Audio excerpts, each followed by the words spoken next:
Gabi na guys, ito na naman yung oras na marami namang lamok ang lumalabas.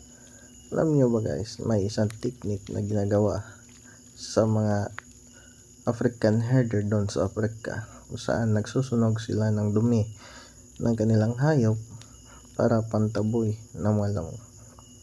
Dahil ang lamok guys, nagdadala yan ng maraming sakit sa ating mga alaga. Para maiwasan yon, ginagawa nila ay magsunog ng mga dumi pampausok, at yun ang nagiging ideya natin sa tuwing gabi. Nagsusunog tayo ng mga panggatong o mga kahoy na patay para pausok sa ating mga alagang kambing, para makaiwas din sa mga lamok na nagdadala ng sakit.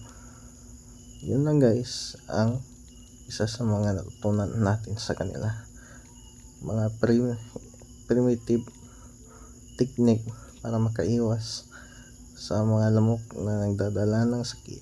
Yun lang guys, salamat sa pagnonood.